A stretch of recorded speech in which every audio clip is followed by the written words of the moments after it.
नमस्कार, आप देख रहे हैं आपका अपना चैनल न्यूज इंडिया। मैं हूं आपके साथ गौरव किशोर शर्मा और आज मैं अपने इस कार्यक्रम में बात करूंगा ऑपरेशन कालनेमी की। सावन का पवित्र महीना चल रहा है, ऐसे में कांवड़ यात्रियों की गूंज हर हर बोले की सुनाई दे रही है। लेकिन इसी बीच कुछ घुसपैठिए बाबाओं का वेश धारण कर लेते हैं।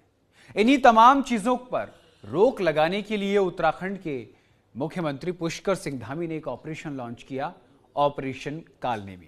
इस ऑपरेशन के जरिए फर्जी बाबाओं या फिर जिनको ज्योतिष या फिर आध्यात्मिक ज्ञान नहीं है, उन सभी को ऑपरेशन कालनेमी के जरिए गिरफ्तार करके उनको बंद किया जा रहा है। इसी बीच एक बड़ी खबर सामने आ रही है। आपको बता दें, हरिद्वार में फर्जी बाबाओं पर पुलिस का डंडा चला है। ऑपरेशन कालनेमी के जरिए 13 फर्जी बाबाओं को हिरासत में लिया गया है। ऑपरेशन कालनेमी के तहत पुलिस ने बड़ी कार्रवाई की है। मुख्यमंत्री पुष्कर सिंह धामी के आदेश पर ऑपरेशन कालनेमी जारी है।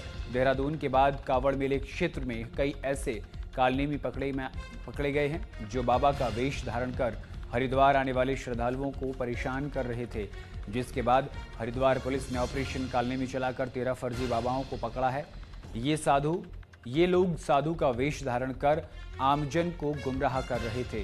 नगर कोतवाली क्षेत्र में कार्रवाई के दौरान ये सभी पकड़े गए। एसएसपी प्रमेंद्र सिंह डोभाल ने कहा कि हरिद्वार की धार्मिक गरिमा से कोई समझौता नहीं होगा। कांवड़ मेले से पहले पुलिस का ये सख्त संदेश है कि फर्जीवाड़ा हरगिज बर्दाश्त नहीं होगा।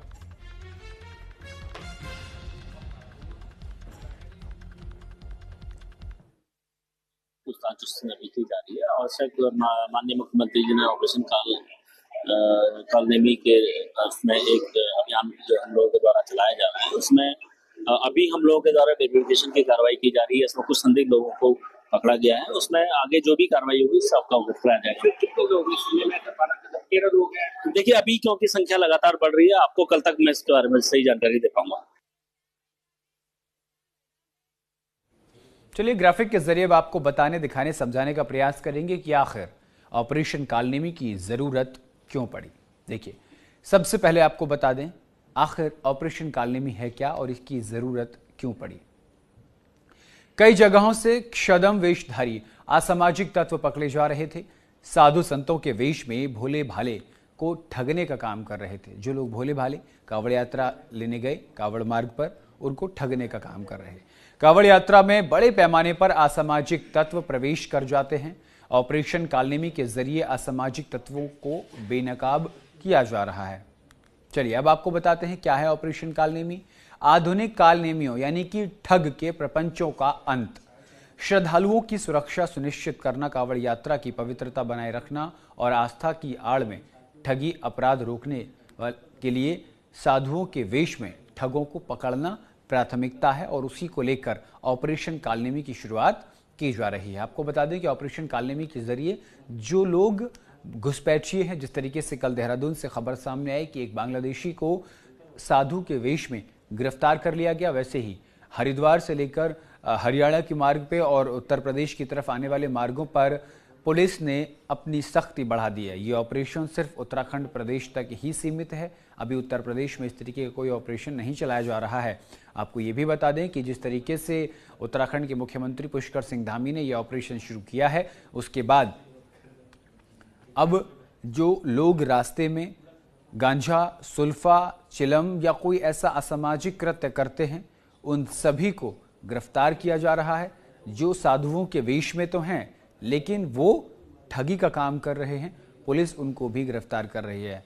ये देखिए तस्वीर में एक तरफ ग्राफिक्स और दूसरी तरफ हम आपको वो कालनेमियों को दिखा रहे हैं जो साधुओं के वेश में तो जरूर हैं लेकिन साधु नहीं हैं। और इसी खबर पर विस्तार से जानकारी के साथ हमारे संवाददाता हिमांशु हमारे साथ जुड़ गए हैं। हिमांशु, कालनेमी ऑपरेशन की शुरुआत उत्तराखंड के देहरादून से की गई, उसके बाद अब हरिद्वार मार्ग यानी कांवड़ मार्ग पर भी इसकी शुरुआत कर ली गई है। पहले दिन एक बांग्लादेशी को गिरफ्त में लिया गया। आज क्या ताजा अपडेट है इसको लेकर के? देखिए, निश्चित रूप से ऑपरेशन कालनेमी की जो शुरुआत है वो उत्तराखंड में कर दी गई है, क्योंकि लगातार देखा जा रहा था कि जो चाहे कांवड़ मार्ग हो या फिर उत्तराखंड की जो आस्था है हिंदू धर्म को लेकर उसको कोई भेष बदल कर अपवित्र करने का काम न करे, इसलिए कालनेमी को जो है लॉन्च किया गया। गुरुवार को जिस तरीके से मुख्यमंत्री पुष्कर सिंह धामी ने ऑपरेशन कालनेमी की जैसे ही घोषणा की अपने ट्विटर माफ कीजिएगा एक्स पर अकाउंट पर, जैसे ही इस चीज की घोषणा की, तो इसके 24 घंटे के भीतर की अगर बात करें तो सबसे पहले एक्शन देखने को मिला कि देहरादून पुलिस ने 25 जो है ढोंगी बाबाओं को पकड़ा, जिनमें से 2 विशेष समुदाय के थे और एक जो है बांग्लादेशी नागरिक इसमें गिरफ्तार किया गया। तो लगातार सघन चेकिंग अभियान इसमें चलाया जा रहा है, मुख्यमंत्री पुष्कर सिंह धामी ने निर्देश दिए। वहीं अगर अब बात कर ली जाए हरिद्वार में, तो हरिद्वार में भी 13 जो है फर्जी बाबा जो है पकड़े गए हैं, यानी कि कुल अभी तक 38 जो है फर्जी बाबा पकड़े गए हैं, जो जगह जगह जाकर भीख मांगने का काम करते थे। लेकिन हिमांशु, यहाँ एक सबसे बड़ी बात ये निकलकर सामने आती है कि आखिर आप पहचान कैसे करेंगे कि ये फर्जी बाबा है या फिर ये असली बाबा है? या तो उनका कोई रजिस्ट्रेशन, या फिर वो किसी अखाड़े से जुड़े हो, या फिर हमारे देश में संत प्रथा भी है, साधु प्रथा भी है, और ज्यादातर संत जो हैं, या फिर ये कह सकते हैं जो भोले के भक्त हैं, वो कुछ ऐसे काम भी करते हैं जिनको देखकर लगता है कि ये संत नहीं होंगे, लेकिन संत भोले की मस्ती के नाम पर वो सुल्फा भी पीते हैं, कुछ कर लेते हैं ऐसे, जिस तरीके से कालनेमियों को पकड़ा गया है। तो फिर पहचान कैसे की जाती है? देखिए, जिस तरीके से आम जनमानस के अपना अपना पहचान पत्र होता है, तो इसी तरीके से जो साधु संत हैं वो किसी न किसी अखाड़े परिषद से जुड़े ही रहते हैं और उन्हें एक पहचान पत्र जारी किया जाता है। इसी क्रम में देखा जाए तो जब सघन चेकिंग अभियान चलाए जा रहे हैं, तो सघन चेकिंग अभियान के दौरान ये देखा जा रहा है कि वो किसके साथ, किस अखाड़े परिषद के साथ जुड़े हुए हैं, या वो किसी बड़े साधु संत के जो है शिष्य हैं, ये सब कुछ चेकिंग की जा रही है। और उनका आधार कार्ड कहाँ का है, क्योंकि उत्तराखंड की अगर हम बात कर रहे हैं तो उत्तराखंड में जितने भी अभी तक ऑपरेशन कालनेमी के तहत पकड़े गए हैं, ये उत्तराखंड से बाहर के लोग हैं, मतलब दूसरे राज्यों के जो नागरिक हैं, वो भी इसमें जो है फर्जी बाबा बनकर उत्तराखंड में रह रहे हैं। और ये इसलिए भी जरूरी हो गया था क्योंकि उत्तराखंड में चारधाम यात्रा चलती है। ये सिर्फ कांवड़ तक ही सीमित नहीं है, क्योंकि चारधाम यात्रा चलती है तो ऐसे जगह जगह पर जो पर्यटन स्थल भी हैं, वहां पर भी इनको आमतौर पर देखा जाता है। और सबसे बड़ी बात यह है कि ये दूर दराज के ग्रामीण क्षेत्रों में भी भिक्षा लेने के नाम पर जाते हैं और वहां पर रैकी करते हैं, और उससे कुछ दिन बाद ये आमतौर पर देखने को मिलता है कि वहां उस गांव में चोरी हो चुकी है, यानी कि ग्रामीण अंचलों को भी पकड़ने की पूरी कोशिश करते हैं। वहीं देहरादून की अगर बात कर ली जाए या शहरी क्षेत्रों की बात कर ली जाए, जब इस तरीके के फर्जी बाबा शनिदेव के नाम पर जो है गली गली जाकर तेल और पैसा मांगते हैं, तो इस तरीके से जो है वो एक तरीके से रैकी करने का भी काम करते हैं। हो सकता है कि इनमें सब गलत ना हो, लेकिन एक के चक्कर में जो है सभी साधु संत पीसे जाते हैं। और इसीलिए जो अखाड़ा परिषद के जो अध्यक्ष हैं, उन्होंने मुख्यमंत्री पुष्कर सिंह धामी का आभार भी जताया, और हरिद्वार के जितने भी साधु संत थे उन्होंने भी इस चीज को लेकर जो है मुख्यमंत्री पुष्कर सिंह धामी का जो है आभार जताया, और उन्होंने साफ तौर पर कहा है कि इस तरीके की जो मुहिम है वो पूरे देश में चलनी चाहिए। जी देखिए, जिस तरीके से ऑपरेशन कालनेमी की शुरुआत की गई है, उसके बाद कई ऐसे मामले सामने आए हैं जो कई मामलों में आपराधिक वांछित थे और बाबा का वेश बनाकर वो वहां पर पहुंच रहे थे। तो ऑपरेशन कालनेमी के जरिए क्या अपराधियों पर भी पकड़ मजबूत बन रही है, ये भी देखने को मिल रहा है?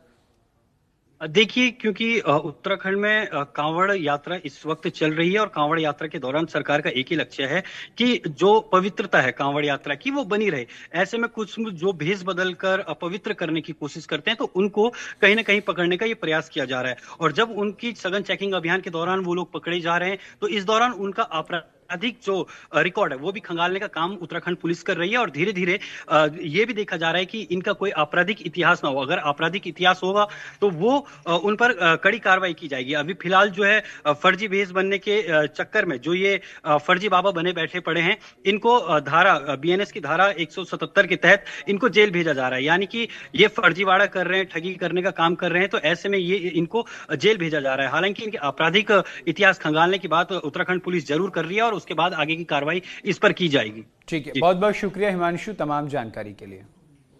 चलिए रुक करते हैं अगली खबर के लिए।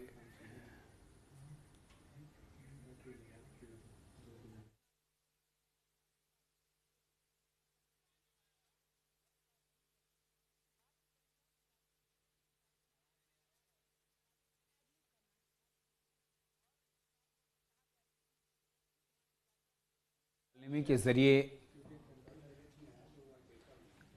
उत्तर प्रदेश में भी ढोंगी बाबाओं पर अब शिकंजा कसना शुरू हो गया है।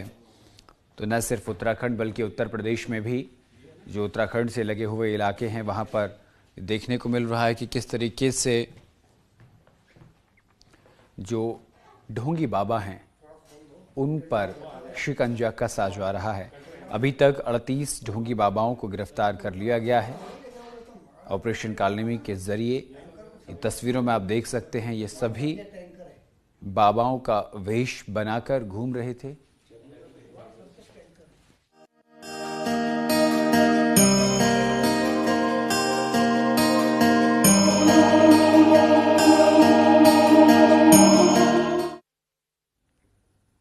और चलिए बात करते हैं भोले हैं बाबा क्यों उत्पाती है भक्त, यानी कि सब भगवान शिव की भक्ति में आखिर क्यों झूमने लगते हैं। हरिद्वार से बड़ी खबर सामने आ रही है। कांवड़ियों और पुलिस आमने सामने नजर आए। हाईवे पर गंगाजल रखकर प्रदर्शन किया है। रोड डिवीजन को लेकर कांवड़िए भड़क उठे। पुलिस पर लाठीचार्ज के लिए गंभीर आरोप लगाए हैं। तनाव के बाद कांवड़ी गंगाजल को लेकर रवाना हुए। आपको बता दें कि पुलिस और कांवड़िए आमने सामने आ गए। दरअसल गंगाजल को जमीन पर रखकर प्रदर्शन करना शुरू कर दिया। रूट डायवर्जन को लेकर कांवड़ियों और पुलिस के बीच तीखी नोकझोंक देखने को मिली और ये तस्वीरें हम आपको दिखा रहे हैं किस तरीके से पुलिस ने कांवड़ियों पर लाठियां भाजी हैं और ये तस्वीर भी हम आपको दिखा रहे हैं। हालांकि तनाव इतना ज़्यादा बढ़ गया कि स्पेशल फोर्सेस को वहां पर तैनात किया गया है। कांवड़ियों और पुलिस के बीच तनातनी देखने को मिली है। ये तमाम कांवड़िए बीच सड़क पर ही रोड जाम करके बैठ गए। जैसा कि आप जानते हैं हर साल हम कावड़ पटरी चलाते हैं शिव भक्तों के लिए। उसके कई अलग रीजन्स हैं, जैसे एक कावड़ पटरी डेडिकेटेडली रहती है अगर शिव भक्तों के लिए, तो उसमें सुगमता से वो यात्रा कर सकते हैं, कोई उनके साथ एक्सीडेंट ना हो। उधर भंडारे भी रहते हैं ताकि वो खा सकते हैं, उनके विश्राम की व्यवस्था भी होती है। व्यवस्था अच्छी बना रखी है। 2-4 नहीं मान रहे थे, बाकी सब मान रहे थे। लाठीचार्ज नहीं हुआ है, लाठीचार्ज बताएंगे आपको, ऐसा हुआ ही नहीं है। अमित कुमार, क्या हुआ था? बोले हमें सीधे जाना था, ये बैरिकेड लगा रखे हैं, जाने नहीं दे रहे, नहर के पट्टी को भेज रहे हैं, हमें सीधे जाना है दिल्ली की साइड। उसके बाद हमने थोड़ा बोला इनको, बोला ही नहीं इन्होंने। ठीक है, ये भी देखो शौचालय भी नहीं है, कुछ भी नहीं है, कोई सुविधा नहीं है वहाँ पे। पानी कहाँ से पियेंगे? ठीक, और ये देखो यहाँ लाठी लगी है, ये लाठी चार्ज हुआ, ये पुलिस वालों ने मारी है लाठी यहाँ पे। हम यहाँ पे आराम से खड़े थे, इनसे बात। और हरिद्वार से एक और बड़ी खबर सामने आ रही है, जहां कावड़ मेले में कावड़ियों ने अव्यवस्था फैलाने पर कार्रवाई हुई है। कावड़ियों, आपको बता दें कि सड़क पर ट्रैक्टर ट्रॉली खड़े मिलने पर हंगामा किया है। हंगामा करने पर पुलिस ने पुरुष और महिला दोनों को हिरासत में लिया है। हरिद्वार में कावड़ मेले के दौरान कॉलेज के पास यातायात बाधित करने पर हंगामा करने पर पुलिस ने एक पुरुष और एक महिला को हिरासत में लिया है। आपको बता दें कि पतंजलि की ओर से गश्त के दौरान ढाबा के सामने बीच सड़क पर एक ट्रैक्टर ट्रॉली खड़ी मिली। कुछ देर बाद ट्रैक्टर हटाने के बजाय दोनों ने हंगामा कर दिया। पुलिस को गाली गलौज और झगड़े की स्थिति बनती देख दोनों को मौके से हिरासत में लेकर संवैधानिक कार्रवाई की गई है।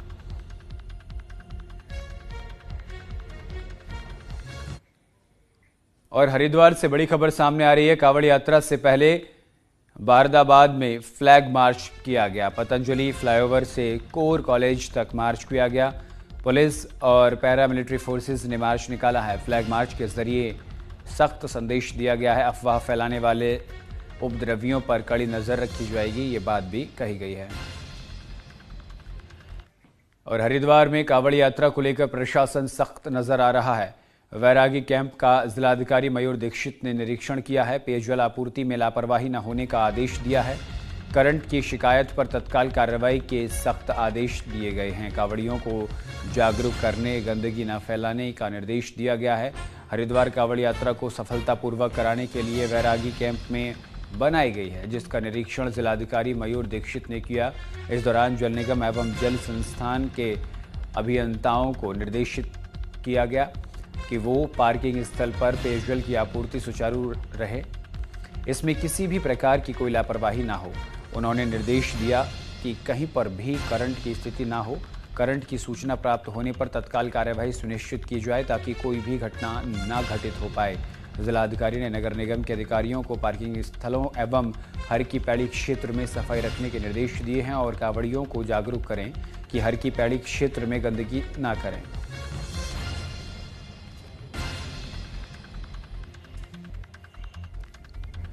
और इसी खबर पर विस्तार से जानकारी के साथ प्रवेश राय हमारे साथ जुड़ गए हैं रुड़की से। प्रवेश, जिस तरीके की व्यवस्था को लेकर जिक्र किया गया था, कांवड़ियों को वो व्यवस्था जमीनी स्तर पर देखने को नहीं मिल रही है।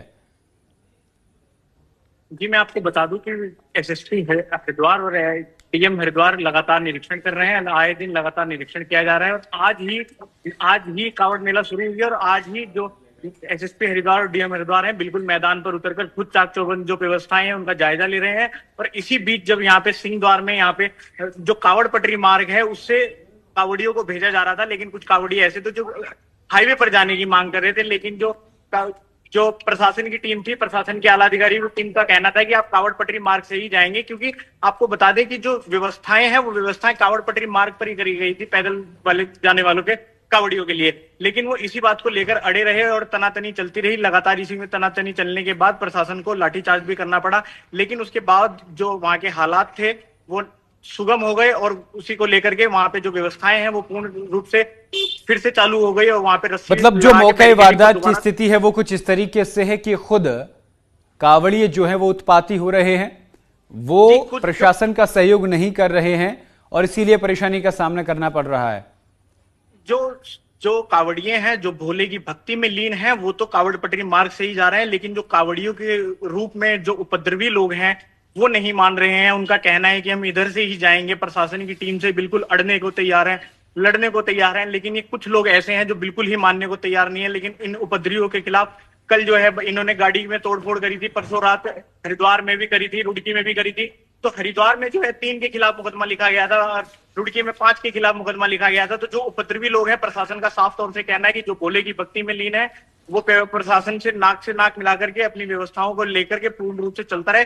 लेकिन जो भी उपद्रवी किस्म के लोग आएंगे, जो भी इस तरीके की कृत्य करेंगे, साफ तौर से प्रशासन का कहना है कि कड़ी कार्रवाई की जाएगी और सख्त से सख्त हिदायत देकर यहाँ पर प्रशासन की अपील भी है कि कृपया प्रशासन के कंधा से कंधा मिलाकर व्यवस्थाओं में सुगम बनाने में पूरी सहयोग करें। ठीक है, बहुत बहुत शुक्रिया प्रवेश तमाम जानकारी के लिए। रुक करते हैं आगे खबरों की ओर। सावन के पावन महीने में कांवड़ उठाकर अपने गंतव्यों की ओर बढ़ रहे शिव भक्तों का स्वागत हरिद्वार में पूरी श्रद्धा के साथ हो रहा है। जगह जगह भंडारे लगाए गए हैं, जहां श्रद्धालुओं के लिए मुफ्त में भोजन, पानी और आराम की सुविधा दी जा रही है। इसी को लेकर देखिए हमारे संवाददाता विश्वास सैनी की एक खास रिपोर्ट। जो हजारों साल से प्राचीन मंदिर है और उसके जीर्णोद्धार के तहत बहुत बड़ा मंदिर बना है और ये शिव पिंडी को आप देख रहे हैं 4.5 फुट ऊंची चौड़ी है। भारत में पहले नंबर की ये पिंडी है। जो भी आए हैं सभी की मंगल कामना पूर्ण हुई है। 20 साल से सन 2004 से आज 20 बता रहे हैं। हर साल पहले 4 बना थोड़ा बना। बहुत अच्छी सुविधा है उनकी, खाने से लेके पीने तक सब चीज अच्छी सुविधा है। नंबर 1 बहुत अच्छा, पहले से बहुत ज्यादा अच्छा है। जब पिछले साल आए थे इतना नहीं था, लेकिन पहले से अब में बहुत ज्यादा बेटर है, पहले से सुधार है। हरिद्वार में कांवड़ मेले का आज दूसरा दिन है और कांवड़े का हुजूम इस कदर है कि कांवड़ पटरी पर पैर रखने तक की भी जगह नहीं है। ऐसे में कांवड़े का उत्साह भी देखने को बनता है। इस वक्त मैं जिस जगह मौजूद हूँ इसे कांवड़ पटरी कहा जाता है और कांवड़ पटरी पर शिविर भी लगे हुए हैं और एक शिविर ऐसा है जो पिछले 20 सालों से कांवड़ियों की सेवा में लगा हुआ है। अब मैं अपने कैमरामैन से कहना चाहूंगा मेरे पीछे की तरफ अगर दिखाएं तो यहाँ पर उन कांवड़ियों के लिए भोजन तैयार हो रहा है और इनका कहना है कि ये हर साल कांवड़ियों को कम से कम 2.5 से 3 लाख कांवड़ियों को भोजन करा देते हैं। आप मेरे सामने ये व्यवस्था देख पा रहे हैं कि कांवड़ियों के लिए सामग्री है जो अभी गरम गरम तैयार की जा रही है। कांवड़ियों के लिए खाना बनाया जा रहा है और इसमें जो बाहर से आए हुए जो कांवड़िए हैं उनकी भी भूख प्यास और आराम की भी पूरी व्यवस्था इस संस्था द्वारा की जा रही है। और कांवड़ियों को भी यहाँ का भोजन बहुत रास आता है, क्योंकि जितने कांवड़िए पहले भी यहाँ से जल उठाकर जा चुके हैं उन्होंने भी यहाँ पर खाना खाया है। तो उनका भी यही कहना है कि इस स्थल पर आकर उन्हें जिस तरीके से भोजन प्राप्त होता है उन्हें संतुष्टि मिलती है, क्योंकि यहाँ पर जो ये कांवड़ियों की सेवा में ये लगे हुए हैं पिछले 20 साल से, ये निःशुल्क इनका ये संस्था है जो निःशुल्क खाना खिलाती है और हरियाणा हिसार से आकर ये कावड़ियों की सेवा में यहाँ पर लगते हैं। इस वक्त आप लोग देख रहे होंगे कावड़िया यहाँ से भोजन ले रहे हैं और ये जो पूरी व्यवस्था है ये निःशुल्क ही इनके लिए की जा रही है। और कम से कम 100 लोगों का एक ग्रुप है जो हरियाणा से यहाँ आकर उनकी कावड़ियों की सेवा करते हैं, कावड़ियों की सेवा में ये लगे रहते हैं। हरिद्वार से विश्वास सैनी, न्यूज इंडिया 24/7। और रुद्रप्रयाग से बड़ी खबर सामने आ रही है, जहां आपदा प्रबंधन विभाग के दावों की पोल खुल गई। कई सड़कें बंद होने से जनजीवन अस्त व्यस्त हो गया। ग्रामीण जान जोखिम में डालकर आवाजाही कर रहे हैं। तो आपदा प्रबंधन विभाग के दावों की पोल खुलती हुई यह नजर आ रही है। कई सड़कें बंद होने से जनजीवन अस्त व्यस्त हो गया है और आप तस्वीरों में देख सकते हैं किस तरीके से लोगों को जेसीबी के आगे बिठाकर उनको ये नदी पार कराई जा रही। दरअसल ये नदी नहीं है, ये रास्ता है, लेकिन विकास के नाम पर सिर्फ दावे और वादों की झलक दिखाती है तस्वीर इस बात की बानगी पेश कर रही है कि सिर्फ और सिर्फ रुद्रप्रयाग में वादे किए जाते हैं, दावे किए जाते हैं, ज़मीनी हकीकत कुछ और ही है।